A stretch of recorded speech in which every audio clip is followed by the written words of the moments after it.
Cincinnati. Yeah, no problem. Obviously, the game of last Saturday against South Florida was a game that it was an exciting ball game, back and forth. A lot of lead changes, a true battle to the very end, and you got to give them a lot of credit. They made enough plays to win the game, and we came up a little short. But I was really proud of our guys, the way we competed.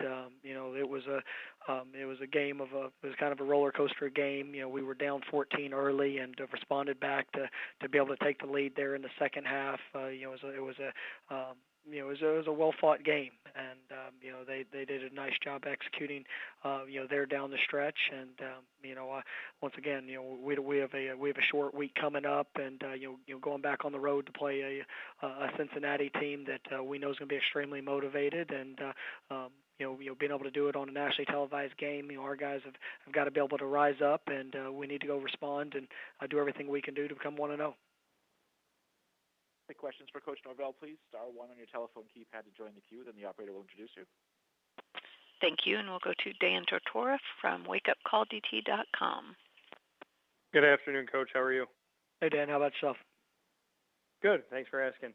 To go back to this last game with South Florida and that play by Quentin Flowers and kind of his ability throughout the game, have you gone up against another quarterback like him, or does he, in your opinion, kind of stand alone in what he's been able to do?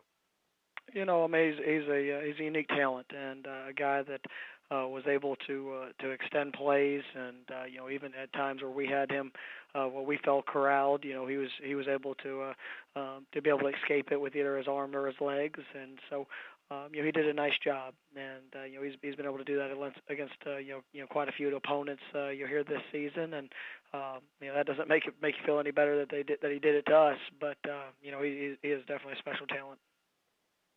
And then as far as what Tommy Tuberville had to say going into this game, he said that he saw your plan as very similar to the plan of the previous coaching staff at Memphis, and that you've been able to kind of continue to move this team in the right direction without much drop-off. What can you say to that efforts? Do you feel like your plan was right parallel with Justin Fuente, or do you feel like it was a different plan that just kind of worked out at the time? How do you kind of view the plans up against each other? I wasn't here for Coach Fuente and all the things that he instilled, especially in his early years. But I believe in where our program's going, and I do believe that there was a great foundation when we got here, and understanding what it takes to be successful. And we're looking to continue to grow and move forward. And coming in this season, there were a lot of new faces, and you lose a first round draft pick quarterback, a couple of really good receivers, one of the best tight ends in school history. You come in a couple of impact guys defensively, and so with the new faces that come in, there's always new challenges, and you got to continue to grow and develop the young men that you have. And I've been really pleased with a lot of the newcomers that we've been able to bring in, even in our short time here, that have been very impactful. But our guys believe in where we're going, and we work them extremely hard. We believe in we believe in true family values about how we approach everything, and so it takes the complete student athlete to be a part of our program and to be successful. So it's definitely a challenge each and every day, but I know our guys, they're growing, and I'm excited about the future of Memphis football and the young men that we have a part of this program. Thanks, Coach. I appreciate it. Thank you. Thank you. We'll go next to Joey Knight from the Tampa Bay Times. Coach, can you give us an update on B.J. Ross's status?